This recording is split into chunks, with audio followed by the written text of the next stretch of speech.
Hey, Todd here from Band Builder Academy and HeatOnTheStreet.com. Today I'm so happy we're speaking with Sunil Singhvi from Instagram. Sunil started his career at the BBC as part of the team that launched One Extra, producing radio shows aimed at teen audiences. After a successful stint at the BBC, he moved to look after talent at the prestigious management agency James Grant. Working with the biggest names in the UK entertainment industry, Sunil revolutionized the company's approach to digital. In 2012, he made the jump to tech, joining a pre-IPO Twitter as head of entertainment in the UK. Sunil drove adoption of the platform as well as creative uses across the sector. In 2015, he was promoted to global head of music for Twitter, relocating to San Francisco, where he oversaw the company's artist relations and industry strategy. In 2017, Sunil returned to London to take up the role of strategic partnerships manager, looking after musicians, athletes, entertainers, influencers, and public figures. Sunil, thanks so much for talking with me today. I really appreciate it. No problem. Excited to be here. Yeah, it's so cool to have you on and hear your perspective and helping musicians better approach their Instagram promotion. Could you share more on your day-to-day role at Instagram? Yeah, so my job is sort of based in three parts. So part one is a not particularly exciting troubleshooting job, which is you get locked out of your account, you don't know how to use a feature. My job is to help you solve those problems as quickly as and efficiently as possible. Then on from there is the bit that we're going to be talking about most today, which is for people that are on the platform and that use it regularly, how do I help them use it in the most effective way to meet the business objectives that they've set out? And then lastly, the bit that I find the most enjoyment and the most pleasure from is occasionally when you have the right factors aligned, how do we use Instagram as a platform to do brand new things, whether that's artistically, whether that's commercially? How do we use a platform that allows you to connect with 1 billion monthly active users to do something that really pushes a movement forward? I'm really excited about that too. That's some of the coolest things that we get to do in this creative industry. I've canvassed my community of artists for questions, and I just got a huge response. Flood of questions came in, too many to go over, but it's clear that Instagram's an essential part of their promotion strategy, which is just another reason we're so happy to have you on today. So at this point, I'm going to ask you some questions, and I wanted to start with some more general and basic questions and then work our way up to some advanced ones. Sunil, can you think of an instance of a developing artist who stood out, made really great use of Instagram early on, or sort of blew you away with their approach to Instagram? And also, what made them stand out? What can other artists learn from them? I think the sort of the difficult answer to this first question is I'd like to be really clear. I don't think there's one way to use Instagram. I think a lot of it depends on you as an individual and how it connects with your art. I think the advice I would give for a rock group would be very different to the advice I would give to a hip hop artist or a pop star. But all of it would be anchored around the same kernel of truth, which is it's very hard in a modern music environment where streaming is always possible, where your fans expect to have access to you in a way that they never have done before, to be anything less than authentic. I think the accounts that prove to be the most successful are the ones that tonally are closest to what the artist really is and really believes. So a great example of that, which is a sort of interesting one because, you use the word developing there. And when I give the example, you're going to be like, I don't think that's a developing artist anymore. But I think Billie Eilish is to some extent the modern day 2019, 2018, 2020 vision of what an Instagram star can look like. So Billie's account launched a number of years ago with an incredibly small following. It was really a personal account before the music really started, but has always been authentically run by her with very little label input. And it's kept her creative vision throughout. It's been silly, it's been irreverent, it's been consistent, which I think is hugely important. But it's always felt like I'm getting access directly to Billie. And I think that's the bit that's hugely important. And we'll probably come back to her as an example on a few occasions as we go through. But I think she's one that absolutely nailed what Instagram could be for her at a very, very early point in her career and has maintained that throughout. Yeah, that's a fair example. I appreciate it. And we can't take anything away from her. I mean, if we had this conversation a year or two ago, it would have been every bit the developing artist. And in some ways, I still think she's developing. So I like that answer. She's probably, in an age where the question is, are there any more arena acts? Is that day and era gone? Is it just going to be the same sort of touring U2 Coldplay style acts? I think Billie is that next wave of arena shows and possibly stadium shows in her career. For budget conscious artists, what are one or two best practices to increase their reach organically on Instagram? Or perhaps what are the things they should absolutely stop doing that may be hurting them? Yeah, I think both those questions are really important, and let's separate them out into two bits. So from a positive point of view, what can you be doing to make the most of your Instagram? The most successful accounts on Instagram are ones that feel like they're part of the community. They feel like they're part of something bigger. So I would encourage you, if you're a musician who's out on tour, to be engaging with the fans that you're on tour with, to be engaging with the other acts that you're on tour with, to be connecting with other acts that are in the same genre as you. What we quite often find is musicians get quite sort of myopic. They think very much about their work in isolation. They don't think about how that work can fit in the spectrum of other things that people are also enjoying. So I would always encourage artists to think, if I'm in a conversation, if I can show myself with other talent, if I can show myself with the fans, I start to be a fully functioning member of the world rather than just a advertising platform for your band. Now, that links into what the one thing I would ask everyone to stop doing, which is if I am a fan of, so I'm a fan of a Scandinavian act called Slotface, who I love, absolutely. I think they're musically absolutely brilliant. And what they do really well on their account is they mix the quote unquote sales messaging with non-sales messaging. And acts that really turn me off are the acts that constantly, when I see their posts, are just, here is the tour flyer, here is the pack art, here is the please listen to my music on Spotify, Deezer, Pandora, Tidal. If I've already agreed to follow you, there is only so many times that you should tell me the same piece of information. Now, there are ways of redressing it. There are ways of giving it more context, more depth, more understanding. But if your account does nothing but promotes itself, my question would be to you, why would I follow it? Yeah, it's a fair question. That's a good point. And it's not what I was expecting you to say, but very, very helpful bit of advice. I hope everybody takes it.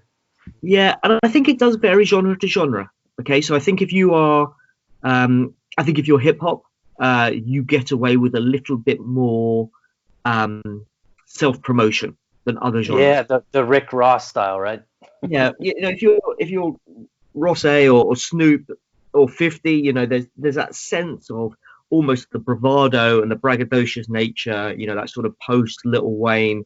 I can talk about myself as the greatest of all time. But I think if you're a singer-songwriter, I think if you're in country, I think if you're a rock act, I think it's much harder. And I think the audience is less accepting of it. So for those style of musicians, I think if you're a young singer-songwriter, I think being able to reveal the craft of what went into making your song is more important than constantly posting the tour dates. If I bought into your song, if I bought into you as a musician, I am more likely to then connect with the time that you tell me, please listen to the new EP, please listen to the new album, please come to the tour.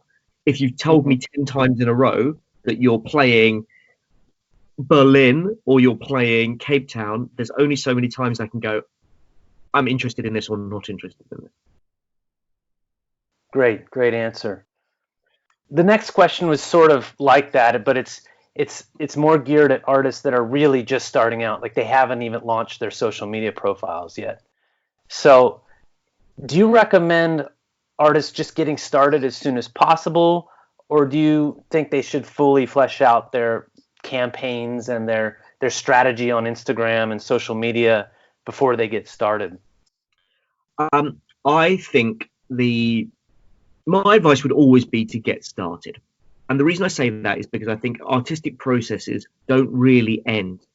That you can spend forever in design, you can spend forever in conceptualization and never actually get to releasing it. And then when you release it, you immediately want to iterate on it. So my question would always be to any musician, what are we waiting for? Because if we're waiting to grow an audience because we think that the cover art is going to come in 2 weeks' time, well, why would I care about the cover art? Because I don't care about you yet. So I would encourage you to get started. Absolutely. And I also think there's something fascinating of, I hear your song through recommendation. I hear it on the radio. I hear it because my friend has sent it to me. I hear it because of discovery on a streaming service. So I come to Todd, this brand new singer I've never heard of before, and I come to your Instagram, and the first thing I see is the pack art that I've already seen on Spotify, or I see the track listing that I've already seen on the streaming service. I don't know what else I get from you at that point. What I want to see when I come to this brand new musician I found is, what happened before I got here? What were the things that led us to this point? So I work with a lot of the major labels, and Island Records in the UK have got a young signing. Her name is Lola Young, and her Instagram handle is at Lola Young, and she's got 3 G's at the end of her name. And I think one of the things that they've done wonderfully with Lola is they've just been aware that there were things that happened before the music was fully formed. So when you go to the page of this 17-year-old young singer, there is photos from 2-3 years ago with her playing a piano, which just immediately gives me the sense that this has been a journey, that this is not someone that the record label has manufactured, that they found a girl that looks the part and have just put her in a songwriting camp and come out with this product. It shows the depth. And if I'm a young fan, it gives me the chance to buy into something. It gives me the chance to acknowledge and buy into the journey, which I think is hugely important. Another top one that I see from a lot of people that begin their Instagram accounts is they get fixated on the grid. So what they produce is this sort of 9-tile mosaic, which they spend loads of time on, and they're like, right, I've done this 9-tile thing and it's brilliant. When you post image 10 or video 10 onto your feed, it knocks out the other 9. So that perfection that you've quested for and the hours you've spent in Photoshop to line all that up will be gone the next time you post. Also, for the majority of acts that we are going to be talking to today, for the majority of musicians, under 5% of any view on any of your posts comes on your profile page. So the obsession with how my profile page looks, how my grid looks, is a complete irrelevance to actually how your content is being discovered. If I look on my feed and you've posted the half of an elbow or the side of the drummer's face because on your profile it looked really neat, it is a crazy use of the platform. You should be thinking absolutely feed first. If this picture or this video is in isolation, will the audience enjoy it? Because otherwise what you're doing is you're teaching Instagram that your content is low performing. Because actually it's very hard to write a comment under somebody's elbow. It's very hard to write, to like something or to share it with a friend if it's only half of the story. So really think, will this piece stand up independently? That's great. That's just one of those things that should really just be on the don't do list. So I'm glad you brought that out. That's going to help a lot of musicians. So, Sunil, how does Instagram interact with musicians? Well, Todd, I'm sad to say this, but we're actually a very, very small team globally. So, my role in the UK, I look after not only sort of United Kingdom artists, but also acts that come out of Northern Europe. And it's just me in the market. And I also look after sports stars and influencers and creators and actors and writers and all kinds of other people. So, we're actually very, very sort of thinly staffed. So, we don't get the chance to deal with as many up and coming artists as we like. And I think there's always a thought from us about how we can better scale our work. And it's something that we think about all the time. So I think things that I would say are unlike services, like Spotify or Tidal, where they have specific developing artist programs. We don't really have the same. We don't really sort of create a list of artists that we think should be, your top picks or anything like that. We're quite an editorial free platform. What we tend to do is work through the major record labels. We work through the major management firms. And then things like today, where we come and talk to you, and hopefully we get our message out a little bit further through some sort of industry touch points.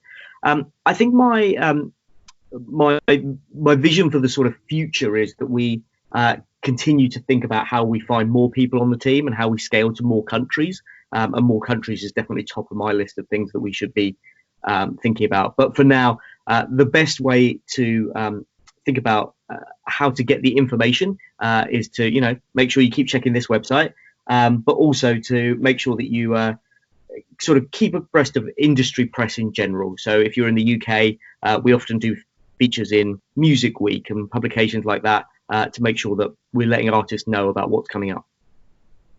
Great, thank you for that. I get a lot of questions from artists looking for shortcuts or hacks, or they want to know the validity of an email solicitation that promises them the moon. What do you say to those that want a shortcut? Yeah, I met with a very prominent UK rapper a few weeks ago. And he asked exactly that question, Todd. He came in and said, "Can you just tell me the cheat codes like it was a Konami game from 2004?" Like, yeah, if you press up, down, left, right, you get 10,000 more followers. Sadly, it's not true. If there was a cheat code, I would have more followers than I do. The reality is, it's a platform which favors content that performs well. And that is as simple and as complicated as I can make it. If your content performs well, and let me be very clear on that, performance means, do people like your content? Do they read the captions? Do they leave comments? Do they share it with friends? Do they save it to come and see it again later? Do they return to your profile? All of those are factors that tell our system that when you open Instagram, I need to see X musician at the top of my feed. Now, once that happens, you start building a deeper relationship with them. And then that leads to you being able to move a casual fan to a more focused fan, to a dedicated fan, to a super fan. And that's that journey we're talking about.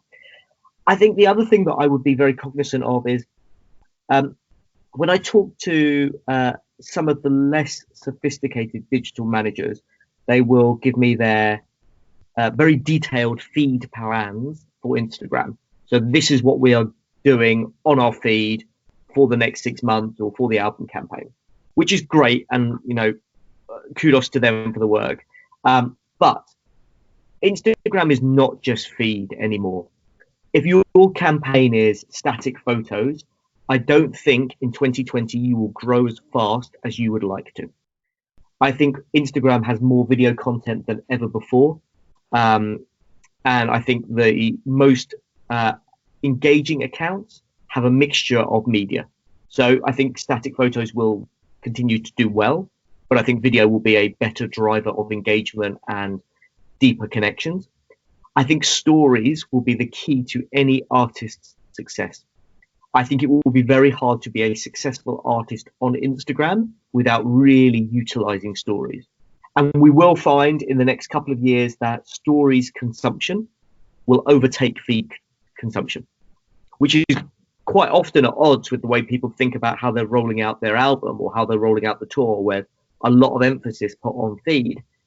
Stories consumption will overtake feed at some point in the future. And I think that bit and being really good at stories is important. So when you're thinking about your cheat code is, how do I make sure I go where the audience is? And that audience is more and more in stories, which is not to say abandon feed, but just make sure that your story strategy is super strong. Great advice. Great advice. Yeah, this sort of new algorithm economy that we live in, my best advice also on that is when you try to hack the system or fight the algorithm, you can do some real damage to it, whether it's temporary or permanent damage. Well, for instance, the example you gave us about those really low quality posts when people are doing collages on their profile, there's a lot of ways you can shoot yourself in the foot. So it's great advice, and I'm glad you mentioned that. I'm glad you mentioned that stuff. You also brought up the video stuff, and that sort of segues into my next level of questioning. We're getting into some more intermediate stuff here, but what are some best practices for getting your content featured on Instagram TV? Yeah, so we launched IGTV probably going on now sort of 15, 16 months ago now. And it's been a relatively slow burner for us, which was expected. So our platform for a long period of time had no video, then it went to 15 seconds, and then we pushed to a minute. And then it stayed at a minute for quite a long period of time. And then conversely, we did two things in a relatively quick succession, which was we went back to 15-second segments in stories, and we launched IGTV, which allowed you to go up to an hour. And that can be relatively confusing for an audience member. What am I here for? Is it short content or is it long content? Mm-hmm. So what we've seen, and at the end of 2019, what I think is super interesting is that we see more and more musicians across the spectrum, but quite oftentimes very big musicians, using IGTV with a set of quite specific goals. So when we look at, so again, I'm going to come back to Billie Eilish because I think she's done it very well. On her European tour, they really focused on using IGTV to show her unbelievable connection with the audience. And it was a real focus because they were at that point where her audience size was going to double in a really short space of time because of exposure, because of touring, because of, you know, the album coming. And what they really wanted to do was say, she's still with her fans. She still has that incredible relationship with her fans, which is very hard to replicate.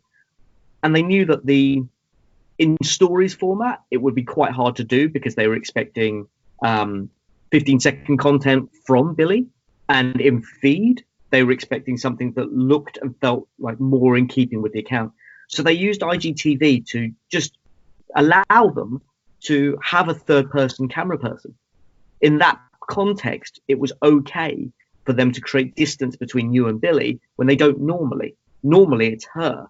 So actually what they allowed to do is to go, we can create space here and we can do this. Another great example, I think, is John Mayer, who has done an incredible job where he uses Instagram Live. He connects with another musician and they talk like it's a chat show. But what his team were really conscious of is when you come to a show, there's more than just the songs. There's a personality. There's something about John that is charismatic and dynamic and funny. And that doesn't all come across in the music. So they were like, we need to establish him as someone who is just brimming with personality. And doing that in a minute is quite tough. Doing it in a period of, in a format where you could go up to an hour is like far more compelling. And we're starting to see that. I think my top tips for IGTV would be, I think at the moment the sweet spot is around about 3 to 5 minutes. I think if you're going longer than 5 minutes, you have to have a real reason that the audience would stay with you. Okay. I think consistency is important. I think dropping one video in there and never coming back, it's unlikely to yield great results. So thinking about what else can I do, or how can I do something that is regular? And as part of that, we've just unveiled in the last few weeks a series tool, which allows you to create almost like mini channels within your IGTV content. So you could have a making of the album series where you do 12 videos that talk about each of the songs on the album and how they came to be. And you can put a little tag on them so that when the audience member finishes watching the video for for song 1, they immediately go into the episode for song 2 and song 3 after that. So you can take people down a sort of rabbit hole of content where they're watching things that they enjoy. And the more they're watching your content, the more your content will appear right at the top when they open that part of the app. Oh, that's a really cool feature. I didn't know about it. I think of all sorts of ideas for that. Yeah, that's just been the last few weeks, and we're starting to see, a few different people. So Coldplay have been using it for their album really nicely to sort of differentiate between the sort of live music shows and the stuff about the album. Cool. Next question. You sort of answered this when you said 95% of the activity is not happening on your profile, but I do get this question a lot. Due to the 10,000 follower rule, I'm sensing a feeling of exclusion from developing artists who are in the bootstrapping phase. Will Instagram consider allowing stories to link to a URL without having the 10,000 followers, or will they open up more tools to artists with less than 10,000 followers? Instagram has always had a interesting challenge with linking off platform. For me, as a fan of developing artists and emerging artists, I can absolutely understand this frustration. The challenge we have is when you allow very small accounts to link off platform, that's where you find the most spammy content. That's where you find the most sales messaging, the most scams, like the worst offenders come out of that pool. So we have to constantly think about, ways that we can do it. And I don't think we've solved that yet. I think it's something that we'll keep thinking about. I don't think we'll be extending who can have access to the swipe up feature at this stage. But it is something we keep thinking about. In addition, the one thing I would say is that we are allowing more features in stories that can help drive you towards music content. So you can now share from Spotify and Pandora and a number of other streaming services into stories to say, check out this song. So that gives you a way to get people to go to your song straight away through anything that's in the Spotify catalog. And that's actually quite an effective way of doing it. Rather than a swipe up link where I don't know where it goes, this is go and listen to this song. I'm pointing you directly to it in a service that you know and trust. Good point. Okay, along these lines, should artists be on individual accounts or business accounts? We have 3 types of accounts. We have the normal account, which is available to everyone. There is a creator account, and then there is the business profile. I think the majority of artists should be on the creator account. The difference between the normal account and the creator account is the creator account provides you better insights than a normal account. It also provides you with a better DM inbox. So the DM inbox is split up into 4 areas, which is a primary, which is the people that you talk to and interact with most regularly. General, which is maybe fans that you've had 1 or 2 interactions with, but you don't probably want to see all their messages all the time. And then we have an extra section, which is requests that are coming in. And they're split into top requests and all requests. And in that top request section, you might see stuff from promoters or brands or fellow musicians or music journalists. And in the all requests, it's the sort of unsolicited fan stuff. So that inbox setup, dividing it out, just gives you a bit more clarity, a bit more control, gives you a chance to sort of make sure you're not missing anything. The one disadvantage of the creator account is that it doesn't provide the full suite of business tools that the business profile does. Now, very few musicians, especially early days, are using that suite of business tools that I'm talking about. Specifically, a custom audience building and custom audience retargeting, which are quite specific, relatively complicated Facebook ad products. So unless you are in a position where you, your label, or your promoter are using one of those tools, I would advise you to be on a creator account.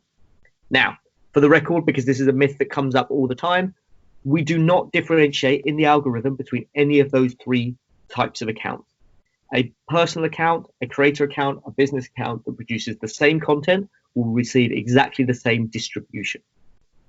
Good to know.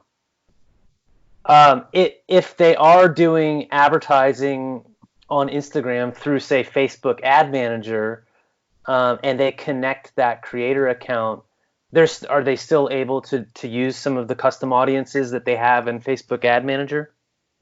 The best way to get your head around how Facebook ads work, because the reality is there are many, many different ways to use it and use it effectively. But Facebook have a course called Blueprint, which if you put into any search engine, you'll find it, Facebook Blueprint, which goes through each individual area that you can use for Instagram, for Facebook, and gives you tips on how to use WhatsApp and Messenger as well for business. But in there, it details out all the uses and all the ad formats you could ever want, and how best to use budgets. And those budgets are, from $10 on your credit card right the way through to, how do I spend huge budgets? Okay. And the things mentioned on the Blueprint course can be used on a creator account. Yep, absolutely. Okay, great. That's what I wanted to clarify. That's awesome. And can artists change between the different accounts if they wish? Or do they have to start with one type of account? I think when you open your account, it's a personal account, and then you change from creator to business. I would probably encourage people to not change backwards and forwards too often, because I think there's a chance that you could end up getting yourself confused and getting Instagram confused as to what you're trying to achieve. And that's the sort of thing that starts to look like spammy behavior. So I would opt for one. I would definitely encourage you down the lines of creator, unless you're using custom audience targeting. Okay, thank you for that. How can I ensure my lyrics show up on Instagram stories? Can an artist with digital distribution get this, or is it a selective process? It's not a selective process. It is a rights and management process. So we are out in the market doing deals with rights holders and music publishers across the world, which opens up the ability to do a number of things. So one, it allows us to put the music sticker in stories so people can add music or lip sync to music. It also unlocks the lyrics feature as well. So if your music is not available in there at the moment, then it's worth talking to whoever looks after your publishing or looks after you from a label perspective. And they will have the process, or they'll be able to tell you where we are in the process to having your music added. We don't at this stage, Todd, have a scaled way for upcoming musicians to be able to add their own music.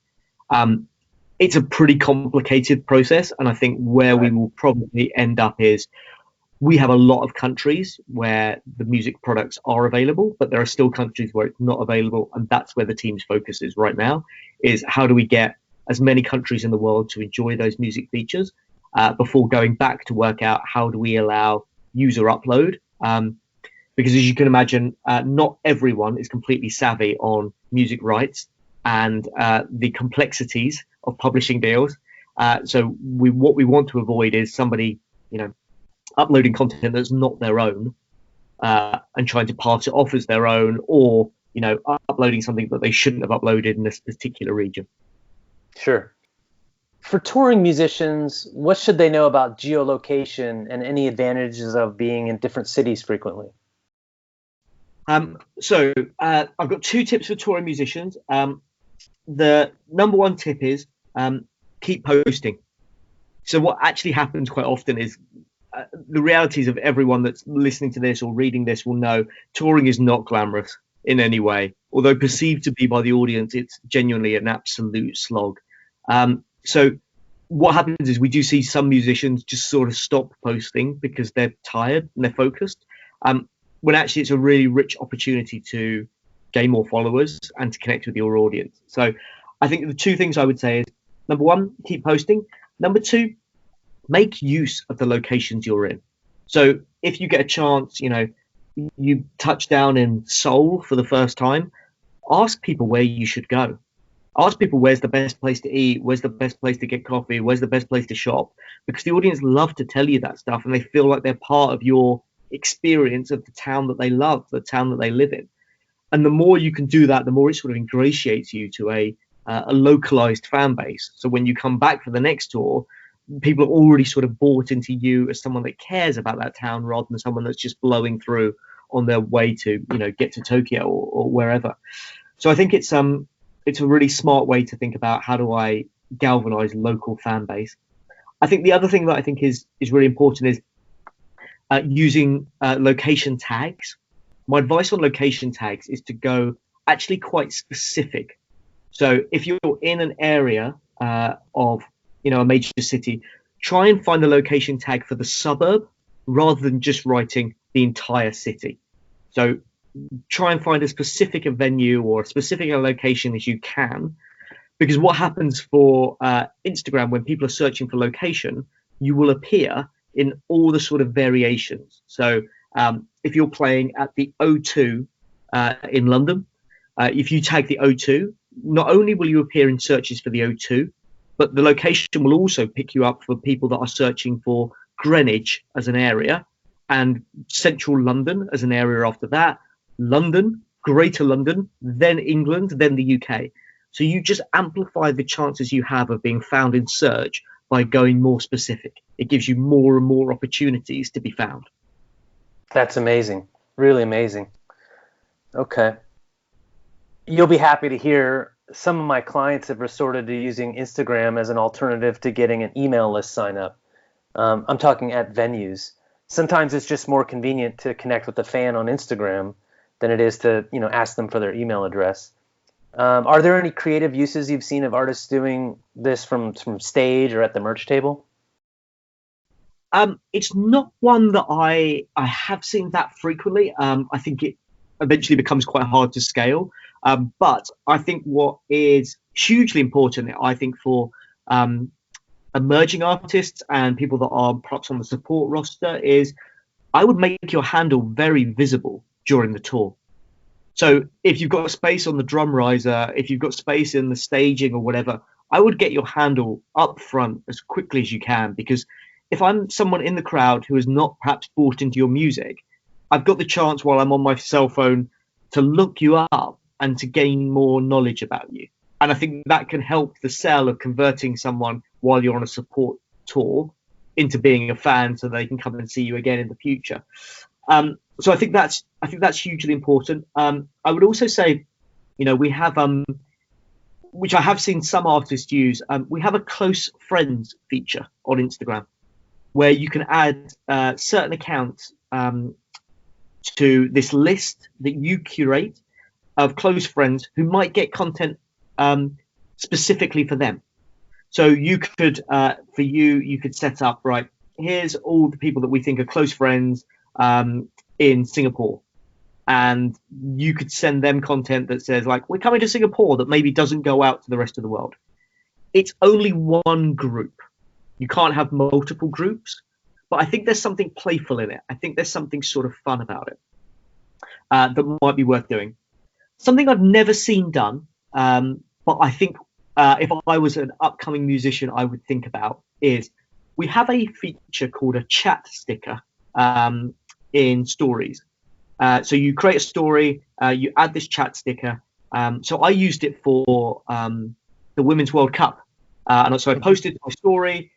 Hey guys, who's watching England versus America tonight? Who wants to come and watch the game with me? So what I ended up with was 25 people in this group, 10 of which were from the UK, 10 of which were from America. And we just DM'd each other throughout the game. And I didn't know any of them. But we just had this really like electric conversation. And it went backwards and forwards through the whole game. And at the end of it, I, as the owner of the account, has the ability to leave the group and let them carry on talking amongst themselves. or close the group down, and it was just a one night thing. So Miley Cyrus did this for the release of her recent single. She had 32 fans in a group with Miley, and she was like dropping images and asking them questions, and every single fan was going wild. Also, every single fan was screenshotting every single bit of it and posting it to their stories. So she had a wild, like, viral effect of like all this content just leaking out everywhere, and like fans being like super envious of like this great opportunity. But it was just a touch point for Miley with her real fans, allowed them to then get incredible mileage out of it. Amazing. Sunil, this has been really awesome. I really appreciate everything you've told us. The advice and tips are pure gold. So you've done a great service for the musicians community. I know they're really going to appreciate this, and I just want to say thanks again so much. I really appreciate it. No problem. And we can we'll do a follow up in 6 months. So send all your questions to Todd, and we can come back. We can do part 2. That would be awesome. That'd be awesome. And I'm sure there's going to be some things that I need to sort of maybe visualize from this call, and maybe work out and do some tests with some artists, and we can get maybe a couple little case studies going too. So just tons of possibilities here. Again, there's so much gold information in here that everybody's going to love. So I'm really excited. Thanks again. Cool. No worries. Thanks, Todd. All right. See you, Sunil.